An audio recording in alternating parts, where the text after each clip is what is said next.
Okay, so good morning, good afternoon, everybody, and thank you for joining us. Before we jump into our presentation, you will receive the presentation slides, and this webinar is being recorded and will be available on telemetry.com after today. Please note on your attendee panel there is a box where you can ask any questions as they come to you, and we'll answer as many as we can at the end of the presentation. My name is Carrie Fuqua, and I'm the Director of Marketing here at Telemetry. I'd like to take a moment to introduce our two speakers today, George LaRocque and Pete Sanitas. George LaRocque is the Principal Analyst and Founder of HR Wins with more than 25 years experience in the HCM industry. A former practitioner in talent acquisition, talent management, and HR, he has turned technology vendor executive for some of the market's largest brands. George is an HCM market analyst and advisor focused on users and developers of HR technology. He is the publisher of HR Wins research and reports on workforce trends and related innovation and technology. George helps employers understand the trends that are impacting the workforce today and in the future. He helps HR service providers and technology vendors with unique perspective on the HR customers and the changing workforce. Pete Sanitas has over 15 years of leadership success in the recruiting and talent acquisition technology industries. Having spent the last decade in the recruitment marketing arena, Pete leads the Telemetry enterprise sales team in crafting solutions for new customers. He is passionate about bringing modern marketing, best practices, and efficiency to the corporate recruiting world.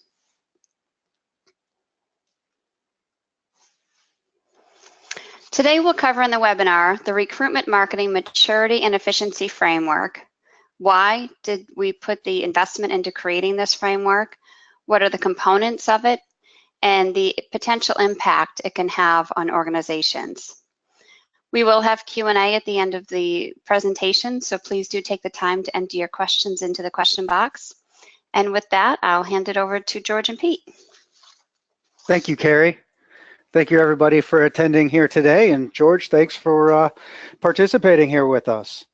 Oh, well, thanks for having me. Absolutely. So, I think it's exciting here for us to introduce this framework that we've been working on for quite some time here at Telemetry. And, before we get into introducing the framework itself, exciting to share kind of why we've come about creating this framework in the first place. And it really has to do with the intersection of three core areas, and that would be the economic pressures that are impacting enterprise organizations from a recruitment activity perspective, and just the pure supply and demand side of recruitment marketing. Secondly, the impact of technology on our daily lives as consumers and as those that use the internet on a highly dependent basis has really changed candidate and consumer expectations and what they expect in any given process. And finally, recruitment marketing technology advances have come a long way over the last 20 years. Many great things have come from that, but also a lot of complexity and a lot of what we'll later describe as organized chaos has come of that process. From the perspective of the technology and really that evolution over the last 20 years, we kind of look at it here at Telemetry as a series of eras, or a progression of eras related to recruitment marketing. That initial area, the turn of the millennium, was really about organizations, enterprises attempting to take the recruitment function to the internet. Just how do we make these two things work together?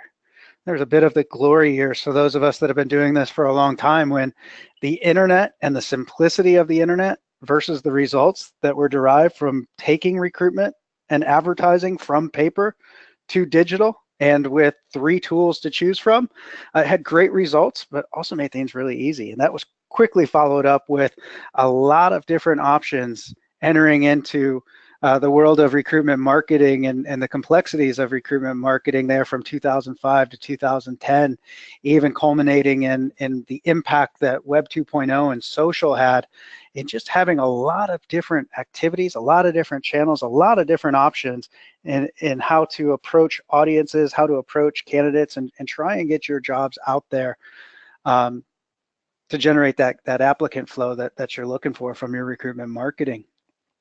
progressing a little bit further into the more recent history, was a bit of an era, at least within enterprise, of HCM transformation, right? So we had the large players in the technology space, the Oracles, the SAPs of the world, acquire technologies such as Taleo, such as SuccessFactors, and even Workday, make some great strides there. And what we saw here was an actualization of these enterprise ATSs, even in a post-transformation world, simply weren't bringing the required recruitment marketing capability to the market quickly enough for most enterprise organizations. And that really leads us to where we're at today, where we see it as the era of recruitment marketing optimization, where organizations are striving for visibility, for efficiency, for control, for automation, for optimization, and ultimately for simplified results out of their recruitment marketing activities. George, what are some of your observations from your work related to this evolution of technology within recruitment marketing? Well, I think we talk about this evolution, and the key description is rapid, right? It's been, we used to see technology evolve over 10-year cycles. So you would watch a segment emerge and mature over 10 years. What's happened here, that's really been compressed to, if you think about the internet, the web, and the different segments within recruitment, from a social, mobile, text, sourcing, so many different capabilities, both technical and otherwise, that have just emerged in much more rapid cycles, and they continue to emerge. Now we're moving into an era where we're looking for, machines to learn and automate process for us. And I don't know that we've really mastered much of what we've implemented so far. And that's been, we'll talk about this a little more, but the story has been, enterprises really looking to keep up with that, those transitions. And that the economic pressures, the macro trends, and the shifts in technology have really outpaced our ability to keep up with consumer expectations. A lot of balls to juggle, isn't it? Yeah, for sure. I think one of the next areas that we see really necessitating a documented framework as we put together here are those that are more economic related. George, I know you've done a fair bit of research and really paid close attention to the supply and demand and economic aspects of recruitment in general. And what are some of the highlights that you see there? Well, you can see some, a few on the screen here. I mean, the recent Hayes study for 2018 highlighted that 60%, close to 60% of employers are increasing their headcount.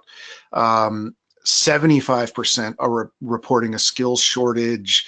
The time to hire has increased, not decreased. And some of the things not listed on this slide that are impacting this, global unemployment is at an all-time low. The U.S. is teetering near statistically around 4% unemployment, which is close to what we consider full employment. But at the same time, while there's a skills shortage, the skills that we're recruiting for today, the hottest, emerging skills, are not skills that we were recruiting for 5 years ago, 7 years ago. At the same time, we've implemented a ton of technology to try to help with this, both within recruiting and HR. The HR Wins study that I've done for the last 2 years has shown most enterprises have about 24 different technologies just in HR. And if you think about apps, point solutions, and platforms across the board, it's not hard to get up to that number, especially if you've got a global enterprise and or you've done any merger and acquisition activity over time. With looking in particular at recruiting, my friends at Lighthouse Research they did a survey, and about 50% of employers said that one of their major priorities this year is developing or improving the talent acquisition function, and thinking about that, that skills shortage and skills gaps. I think where that generally presents itself in recruiting as well as HR across the board. We've been asking a lot of recruiters. We've asked them to be marketers, we've asked them to be data analysts, and we've asked them to be operations experts. And that wasn't necessarily, the job, 10 years ago. And we've got a lot of technology that can help us do better here, and that's why I'm so excited about this framework. Is it helps put a lens on where to focus and where to prioritize based on some of these trends and some of these impacts. A lot there, George, and I'm sitting here having a hard time not thinking of if I could step back 7 years and ask somebody to find a blockchain expert, right. what they would look at me like. Right.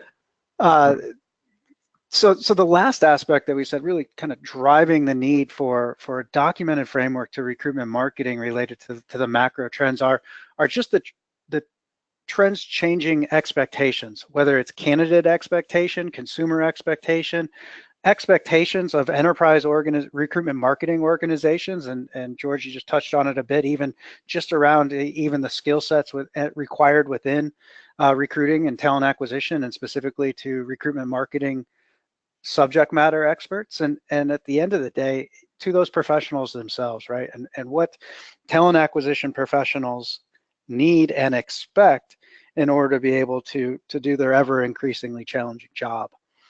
Some of those macro trends that we see here, consumer access to information, just the mere concept that any one of us can type a couple words into Google and get just about any piece of information that's been created over the history of mankind has changed the expectations of how efficient we expect the businesses or the companies that we interact with to be.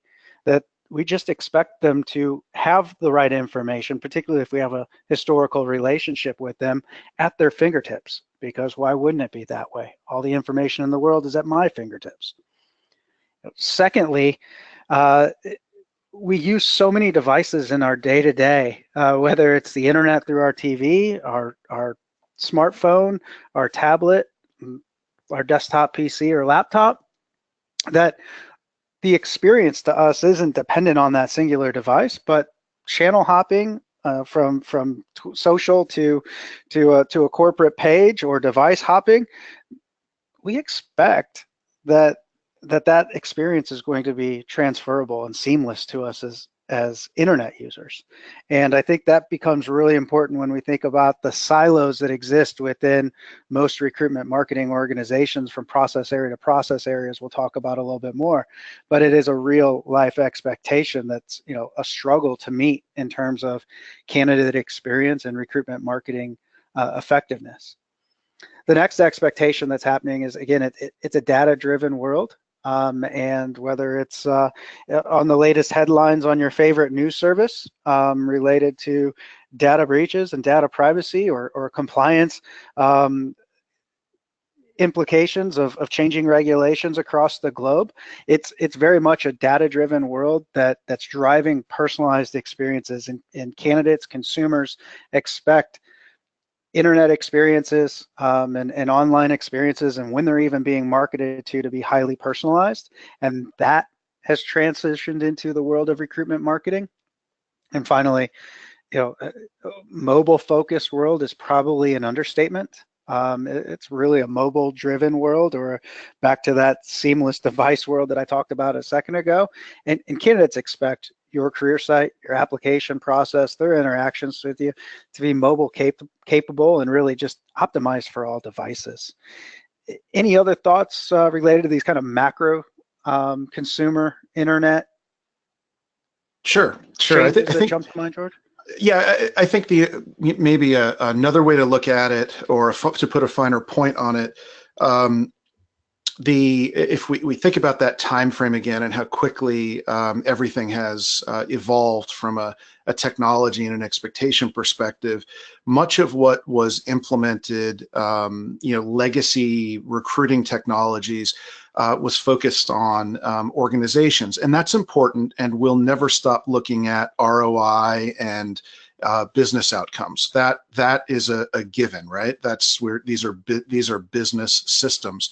But the folks that have really taken the brunt of that lag have been, we spent a lot of time talking about the candidate experience, and that's important and incredibly important. We've got to attract candidates and give them a good experience. But I think we haven't spoken enough about the recruiter experience because it really does go hand in hand with that candidate experience. And that's a constituency that I think those two constituencies, to be fair, have taken the brunt of the things moving so quickly and technologies being disparate and not connected or less seamless. So I would, as we get into the framework itself and how we're looking at this, I would say that's something that I see in here as I go from employer to employer, talk to a lot of practitioners.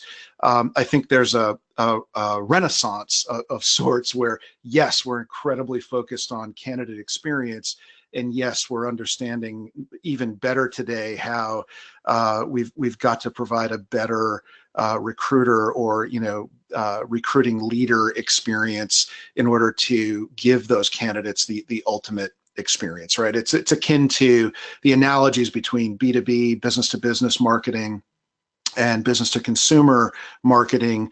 We've got to give the folks that are responsible for that candidate experience the best possible tools and experience as well, right? It sounds like a balancing act. There you go. Well, we look at these three kind of converging concepts, and at the end of the day, what we're really seeing is that modern recruitment in the enterprise space is mirroring modern marketing, whether that's B2B or B2C. And the similarities of recruitment to modern marketing are coming closer and closer every day. And when you look at it from that perspective, you have to acknowledge that modern marketing is very complex. It's multi-channel, it's data-driven, it's incredibly personalized, it's fully integrated. Modern marketing stacks in B2B and B2C operations don't have any gaps in the way the technologies work hand in hand. They're highly automated. They're utilizing the best in intelligent technology. And at the end of the day, modern marketing is both highly competitive and 100% results oriented. And keeping that in mind as you look at outcomes of recruitment marketing strategies and tactics, or how to get more out of the current activities and tactics and strategies that are being enabled in an enterprise recruitment environment. You put all this together, and that really what has led telemetry to building this proprietary operational framework, which we're calling Evolve Maturity and Efficiency Framework.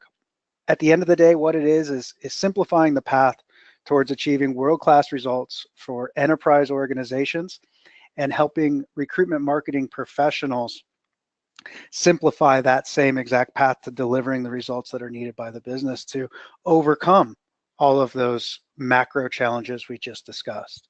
So what is the framework? And we'll get into the details here in a bit, but it's one part ability to assess where you're at today and what the logical progression is of capabilities and strategies and tactics moving forward, and what the payoff is in terms of operational efficiency, ability to meet compliant requirements, and at the end of the day, drive results in a simpler fashion and make it easier for organizations to achieve that balancing act of organizational need, delighting candidates, and having really satisfied, excited, engaged recruiters focusing on what excites them of placing the right candidate with the right job in the right organization. So that's the Evolve framework at a high level. Any perspective there from you, George? Yeah, well, I think it's probably a good point to introduce to anyone watching or listening to this sort of why I'm here as an analyst. While the framework itself, telemetry had built out this framework based on, I don't know, 15 or more years of engaging in the market and developing capabilities. I came in and looked at it and said, this is a story that needs to be told, and I'm excited about the opportunity to write the report that we're soon to release and get into the assessment capabilities as well. And the reason for that is, back to what this does for you. I mean, I think if you can identify if and where your skills gaps are, understanding, where your strategy and plans can be better supported, understanding where you need to implement or improve process, and where you need to implement technology. And that might be the most important, or maybe we should say where you need to focus on the technology.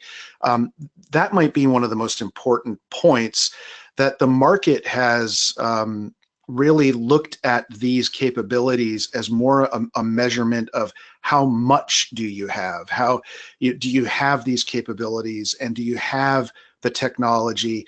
And from my perspective, I really think it's more about, do you have the right strategy, and do you have the right plans in place, and then do you have the right technology in the right place to support it. I see a lot of measurement of, do employers have certain technology implemented, whether it's on their job site or whether it's on the recruiter's desktops. And I think that we've gotten a little ahead of ourselves, and this framework gives us an opportunity to really quickly step back and align technology and align capabilities with the strategies that we have in place. Absolutely. And as we start to look at, exactly how do we go about assessing all of these things that are recruitment marketing, for us, it was really starting with, what are the core recruitment marketing processes? And, obviously, job advertisements and the online postings and other related content to really attracting candidates who you don't know, but who would likely be a fit for the role, falls under the process area of inbound marketing. A number of capabilities that organizations have been striving to implement, utilize, but to your point, George, just a minute ago, not every capability is required for every organization or every recruitment marketing audience or initiative. And what this model allows us to do is really define what are the various capabilities within a process area, and what are the right capabilities for this particular strategy, for our particular needs, right? Similarly, sourcing, another critical, one of the 6 core elements of process areas here, which is simply the process of building up a proprietary database, identifying new talent that has a potential fit to your organization. And a lot of different capabilities that flow into the sourcing process. But at the end of the day, sourcing as that specific definition, that specific process area is clearly one of the 6 critical processes. The next would be, what do you do with everyone who you've sourced? And that would be outbound marketing. We'll get into the process flow here in a little bit, but quite often one of the big challenges is sourcing and outbound marketing happen hand in hand.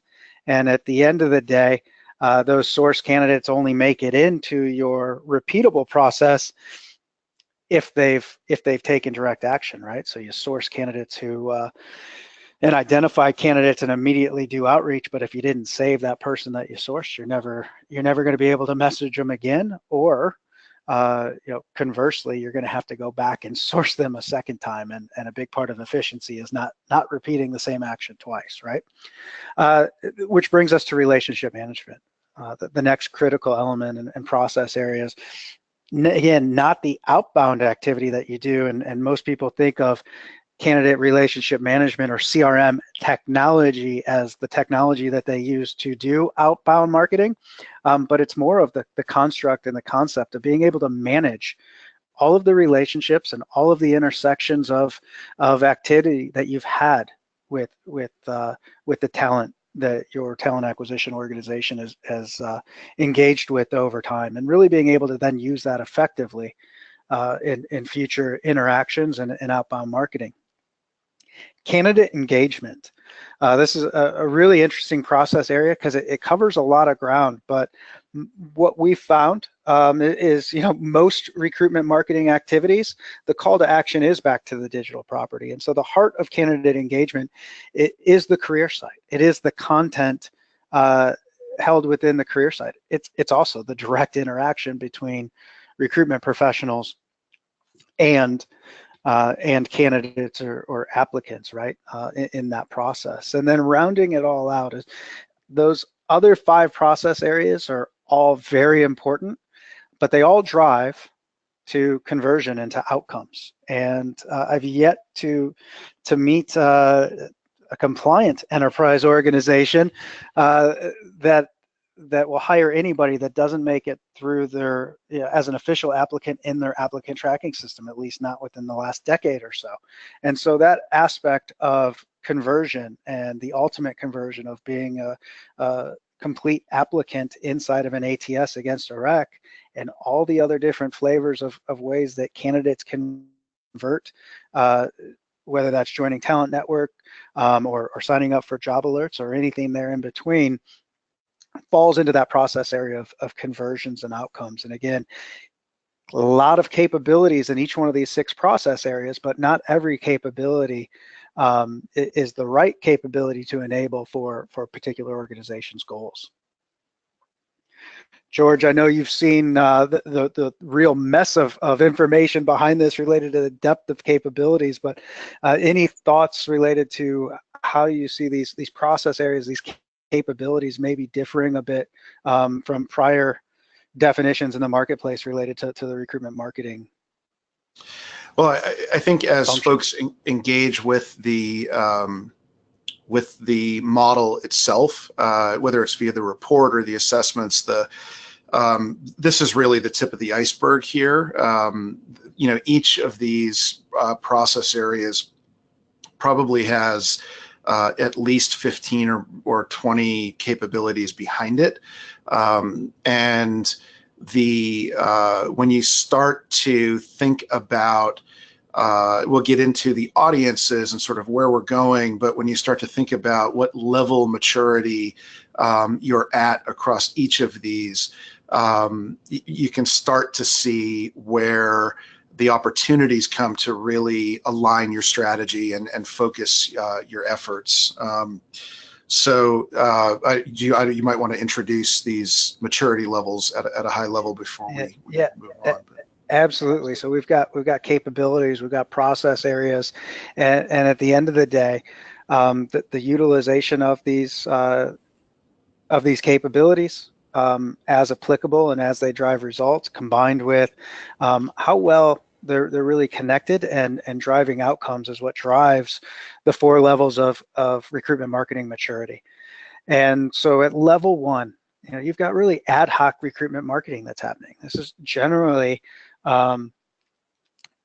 limited definition to process, and really where recruiters and talent acquisition professionals and HR professionals are doing what they can when they can to have an impact to drive recruitment results. But again, back to that concept that there's really no rhyme or reason or strategic process that's looking at recruitment marketing holistically. And one of the things, to kind of get an idea of am I a level 1 or not, is you might hear, we have no idea what's actually driving our application volume, or we have no idea what's actually driving our career site traffic. We do a lot of things. We're posting on job boards, we're doing some sourcing on LinkedIn, but I can't really tell you what the effectiveness of that is, right? kind of progressing into level 2, and this is where you'll see the majority of the enterprise market is sitting in this this level 2 world, where it's either developing or highly developed by process area, but recruitment marketing as a whole is disconnected, meaning that the sourcing to candidate relationship management to outbound marketing might have a very defined process, a specific tool that is used by the team, you know, organized in that fashion, but maybe not brought all the way through to the engagement, as in every one of those emails or messages that we send out is driving someone back to the career site. How well is that connected to that campaign?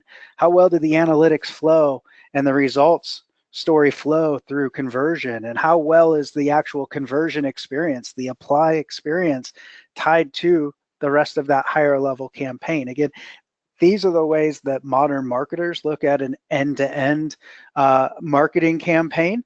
But within recruitment, it's one of those areas where there really hasn't been a great opportunity for organizations to step back, look at recruitment marketing holistically by strategy or by audience, and tie these pieces together. And so that's what we're calling, you know, developing but disconnected recruitment marketing. You take that next step to level 3, and what you have is recruitment marketing that does contemplate, for any particular audience, for any particular strategy, all of the applicable process areas for the effectiveness of that recruitment marketing activity. So what is the proper inbound strategy for this campaign? What is the proper outbound strategy? How do we need to source new talent, or how can we source new talent into that? How does that talent intersect and get managed within a candidate relationship management perspective? How well do we prepare content that speaks specifically to that audience? And then conversion options, application workflows that really cater to that specific audience or this particular campaign. And you know, this is the level where you see organizations actually simplify what it is they do, how many people it takes to do it, where it allows you know, recruiters to take off some hats, but also then also really drives recruitment marketing results, because you've tied off on a lot of the loose ends, right? So a quote you might hear in that kind of environment would be, you know, we've integrated all of our recruitment capabilities, our technologies, and our ATS, and now we're really looking to improve, you know, conversions, or we're looking to improve site visitor to application ratios with some A/B testing and experimenting across our channel mix. It's really that next stage where it is truly living to that current era, as we described with recruitment marketing technology, of the optimization era. And then there's that level 4, that very next step, that as you've been operating as a level 3 organization, really looking at everything you do holistically and how do the process areas interconnect, where you can start to leverage some of the emerging technologies just in general of advanced automation and predictive analytics, really getting into micro-targeting, targeting at the person level instead of at the persona or audience level, right? So that's really even into the future as we look at advanced recruitment marketing, but it does require that foundational element, or that progressive element of being fully integrated and efficient with your recruitment marketing before you can really get the most out of advanced recruitment marketing capabilities. Yeah, and I would what I would add here is that, you know, the market, you know, presents itself largely at level, and I'm speaking to, you know, the market broadly, but, you know, definitely larger enterprises in a level 2, sort of emerging to level 3 kind of landscape. And that's, you know, we'll get into the efficiencies that are gained in a moment, but I think the thing about level 3 is the connectivity, everything being connected. the thing about level 4 and between level 3 and level 4 is your ability to make more strategic decisions at a more, whether it's at a stepping back perspective or on an ad hoc basis, whereas in level 2, whether it's because of the nature of your the technology that you've implemented not being connected, not integrated, not in a platform, or whether it's not having the skills required, or not having the strategy in place that can take advantage of those capabilities. It's disconnected, it's disjointed, and what you're really doing is sort of driving activity in different silos and then trying to make sense of it, looking at data or reports that are coming from myriad systems or processes. And speaking of processes, we've talked about efficiency and how do these processes all fit together? And that's where the efficiency modeling comes into play. So we've diagrammed what is the ideal recruitment marketing process. And again, taking a recruitment marketing map, what it takes is the 6 process areas and really identifies how do we make sure that every one of the processes is interconnected in the proper way for maximum outcome, and really to not have any spots where the process breaks, where candidates drop off, where investment in candidate experience and into outcomes doesn't get wasted by having a bit of a disconnect on how these things are approached. So when we look at the efficiency map, what we're really looking at is how do we simplify the path that a candidate or the journey that a candidate takes and the execution model for conducting a recruitment marketing campaign, whether that's in mass or across your generalized audience. It looks really simple when you look at it from the perspective of, hey, all of our advertisements should mirror the content that is on our candidate engagement and our career sites, and it should flow back to the proper content on that career site. All of our sourcing activity, every single candidate that we pay to access or that we spend the time to identify that could be a potential fit for us, makes its way into our relationship management processes so that we can conduct outbound marketing to them. And when we conduct the outbound marketing to them, most likely the call to action is come back to a job description or some content on our career site.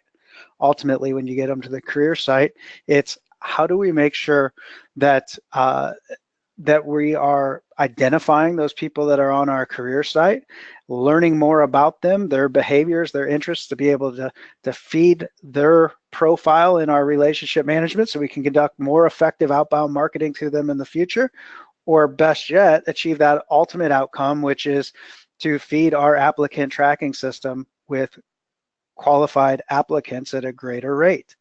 And it's this conversion and outcomes that's been kind of the neglected process area as we've looked at things here from our perspective and our engagements with enterprises for a long period of time now. We did a candidate experience conversion audit against the Fortune 500 late last year and found that 90% of the Fortune 500 is still utilizing the ATS-powered application process that still requires a registration or a login as the very first step. And the challenge with that from a maturity perspective is that results in a significant amount of drop-off, about 50% when you look at it on a macro level across hundreds of millions of applications, that 50% of the people that are met with that login or registration requirement stop the conversion process right there. You don't even know who they are, which is a real challenge to efficiency of everything else, the advertising, the paid sourcing, the activity and the time and the investment in quality content, to then have 50+% of all interested individuals who would like to apply to a job bail simply because it's not meeting their consumer expectations like we talked about earlier.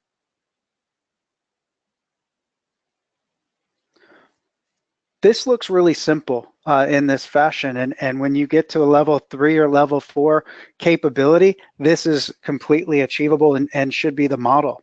The reality and getting in depth here and just how deep this modeling can work is we're looking specifically here on this screen as what's the candidate journey from the job board that is part of your inbound marketing strategy to the candidate engagement, aka the career site or the content that they consume coming out of that advertisement, to how do they convert.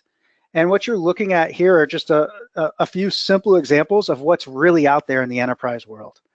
Here in the top left-hand quadrant, you've got a basic level 1 inbound candidate journey where the job boards and advertisements are driving straight to an ATS-powered job description. Obviously, the ATS-powered job description is going to have an apply button that's powered by an ATS, and that most likely is going to have a login and a bit of a cumbersome, not modern application experience in most cases, and that's where that real failure point is there. But most enterprises have evolved well past that content strategy when it comes to candidate engagement and have invested in really powerful branded career sites with great content for specific talent audiences that are important to them, and they've got these great career sites, these realistic job previews and videos and all sorts of content. And then a big gap that exists here is that oftentimes that still requires the ATS to complete that conversion process. And in many cases, because the candidate journey isn't being controlled through job distribution, the inbound strategy isn't completely tied to the candidate experience or engagement strategy, you end up with some job board traffic hitting an ATS job description and never even getting to all of that content that you've invested time and resources into. And again, this is getting pretty deep into the weeds, but it certainly explains and is representative of how recruitment marketing, even in certain narrow focuses of the process, can become more complex and has a lot of efficiencies before you break through and simplify things at later stages. George, any perspective on how you see this efficiency map and framework really playing out in day-to-day conversations and research you have? Well, the blockers for large enterprises are still resource and budget, and that's recent work that I've done across large global employers. So I think it really that underscores where the need to have a framework to focus on where focus on conversions, focus on the real need to drive those conversions, what those outcomes are that we need is so important.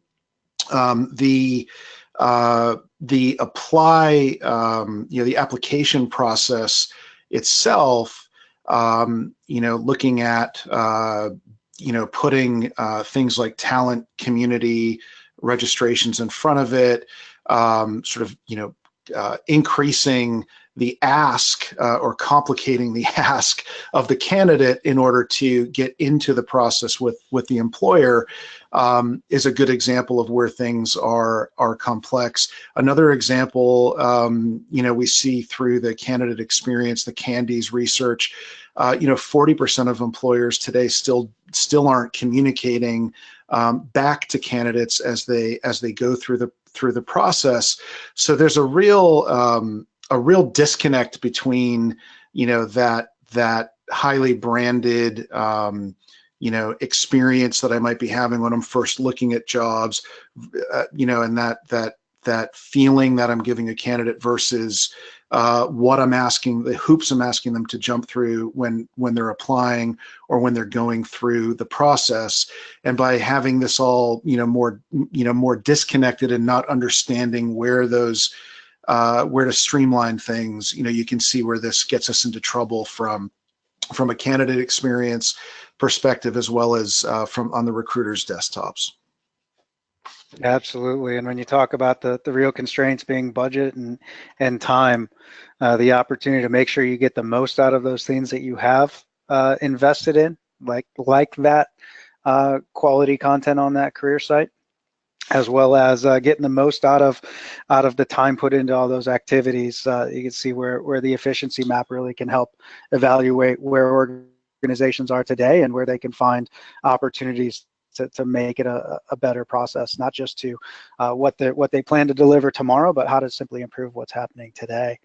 I think as we shift gears after a brief introduction there to the model itself and the elements, would be to cover into some of the key concepts to the model and the framework. One of those is just the importance of talent audiences. I think, because so much job content, even in today's world, and recruitment marketing content is job description based, this higher level perspective on what are our prioritized audiences and how are we consistently serving those audiences through the different process areas gets neglected probably too often when it comes time to evaluate what should we do next. And as we've modeled it here in the Evolve framework, there's really 3 different types of audiences outside of the general audience, right? Out of just everyone in the world, which is key talent.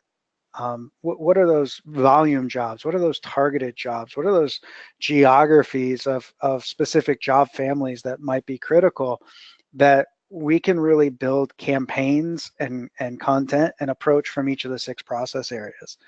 The next audience segmentation as we see it is really the strategic audiences. There's very few enterprise organizations that aren't providing candidate engagement content or enacting inbound or sourcing strategies to these core strategic audiences, these universal strategic audiences of diversity and inclusion candidates, of university relations, whether that's student grads, interns, of military and veteran hiring initiatives, as well as then in many cases the strategic audiences around executive hiring. And then finally, there's a whole nother set of audiences to really keep focused, and some of these take a higher priority in organizations than others. But that would be those candidates that you already have a known relationship with: employer referrals, internal employees, alumni, contingent workforce, the past applicants who've made it through the process, silver medalists, high potentials that didn't actually get a job with an organization, but that there's a strong relationship there that needs to be leveraged and recognized when conducting recruitment marketing. And then one of the emerging ones, and certainly as we start to look at level 4 maturity, advanced recruitment marketing organizations, being able to have some concept and construct of candidates as customers within your recruitment marketing activities and relationship-based marketing is going to be critical, again, as consumer expectations are starting to define that all the different ways that I might interact with you, whether it's as a candidate or as a customer, are intersecting. And I don't really care which angle I'm coming from today as the candidate. You should know who I am. I think consideration for those specific audiences throughout each of the processes, at the end of the day, it's critical to reach the maximum effectiveness of that activity, of that tactic, of that strategy, or of that capability that you've prioritized. And again, that's across sourcing, outbound, inbound engagement, relationship management, and the special considerations by audience as to what conversion looks like. How much information do I ask you for in an apply? How quick and easy do I make it for you if you're a critical or executive audience candidate as opposed to a volume, right? So there's not a one-size-fits-all approach to this, but the model allows us to really put some perspective around this area of audiences that often gets neglected. Yeah, and I think it's sort of a chicken and an egg thing here, even walking through the framework. The audience is really where any good marketing strategy starts. Who are we trying to attract? Where do we find them? What's the goal? And it really drives all the way down into the message, and ultimately, what that relationship is, puts a lot of context around the mode of communication, so how I'm going to reach out to these folks, how they expect to hear from me, as well as the voice that I have when I reach out to them. I would say that back to where the market presents itself as a sort of a level 2 from a maturity perspective, what I mean by that in this case is I think most organizations are really they've got fairly static messages that they've built out across web pages, right? Whether they're landing pages or whether it's the overall career site, but haven't been able to take that through to from a personalized perspective to from a content layer. So, what candidates are seeing based on the relationship we have with them, or based on what we know about them, or even into a campaign perspective. It's sort of like we're going to send out an email to all of our, we're in a high volume environment. We're going to send out an email to everybody that we've met before who made it past a certain stage. And this message is going out to everybody with veteran status, because we're really focused on that right now, or to students and recent grads, because that's the level that we're recruiting for. But it's largely one message to a large volume of folks, whereas moving up the maturity model, we have the ability to tailor that. But you can really see here these dimensions across the audience. We've got three dimensions to the audience. It's really a multi-dimensional model when you start to then look at what part of the process, where are we in the process, and against the different maturity levels that we look at. Yeah, and I think that what's critical to keep from feeling overwhelming there is that it just comes down to prioritization, right? The maturity model is very much focused on prioritization based upon need and expected result. And so, when you talk about that career site experience that has deep content to some audiences, one of the things we'll often see is those audiences that have deep content aren't necessarily the priority audiences that are impacting the business. And so it's that opportunity to re-rack again around what's really going to drive results that are most important to an organization related to their current and future recruitment marketing needs.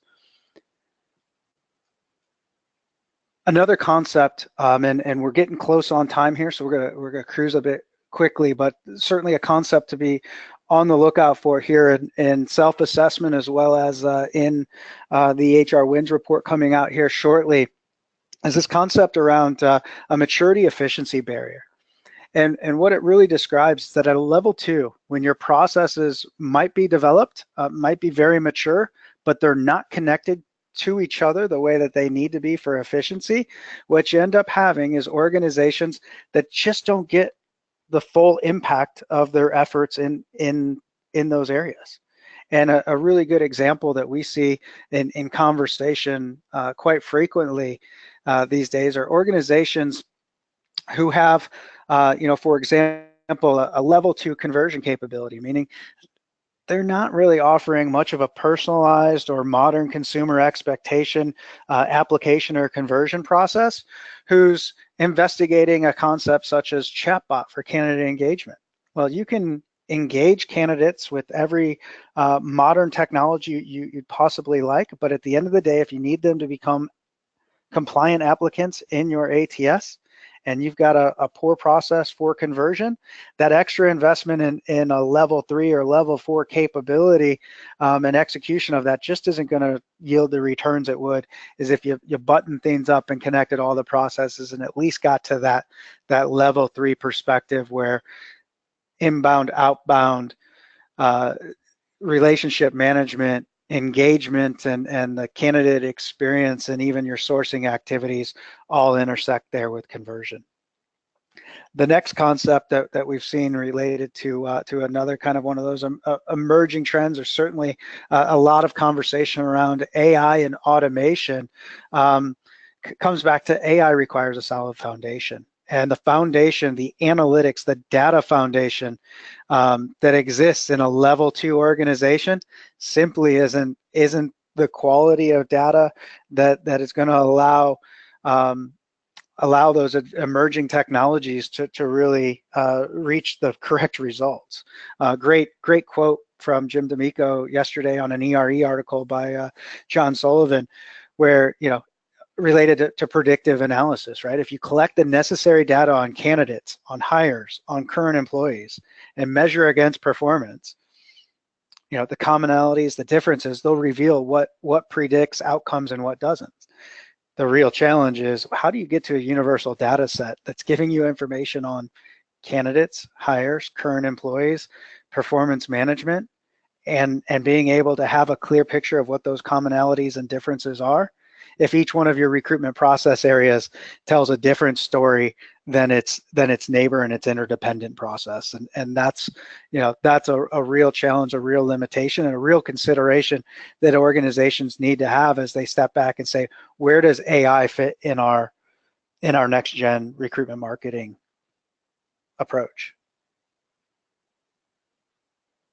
And finally, getting to the payoff of analyzing your maturity and utilizing the Evolve framework to map out what is the next strategic step for your organization, or what capabilities should be enabled next.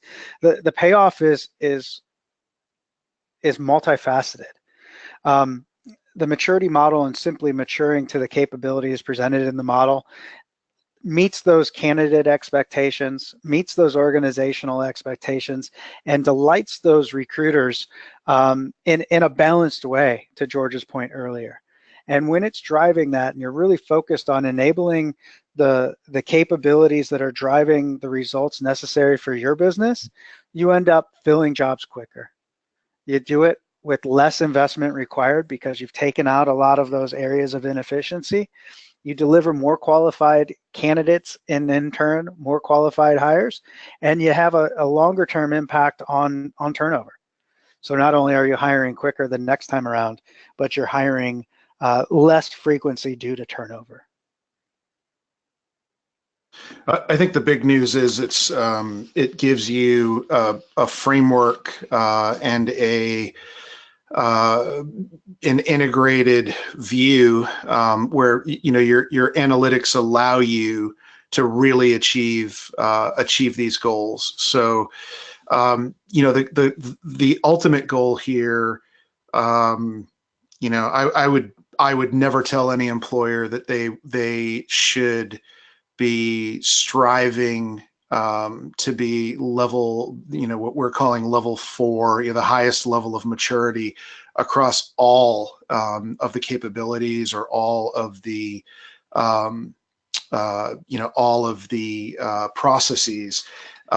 It's being at the right level to help you, achieve the outcome. If that's lowering the costs, if that's speeding up the cycle times, and those things may change from quarter to quarter or from year to year. That's what a framework like this, that's built in a way that allows you to assess your capabilities no matter what technology you're using, does for you. I think that's why I'm so excited about this. Excellent. So what's next? This is a bit of a teaser into just introducing and explaining the various components behind the Evolve Maturity and Efficiency Framework. We're excited to be delivering an HR Wins report here in the very near future, so keep on the lookout for that. Telemetry will be delivering some self-assessment toolkits here as well as part of the Evolve Maturity Efficiency Framework. And then this is a fully documented operational model, as we've talked about here, driving the way that telemetry supports prospects and customers on their recruitment marketing evolution. So we have an opportunity right now, if anyone on the call would like a telemetry team to reach out and discuss your particular maturity and help you evaluate the efficiency within your organization related to the framework. You have the opportunity to do that now. And while that's occurring, feel free to ask any questions that you might have for George and I here before we wrap up today. Great. Well, thank you, Pete and George. You've given our audience a lot to think about relative to how they can evolve their recruitment marketing strategies and processes. Just a reminder to everybody, if you do have any questions, please feel free to put them in the question box.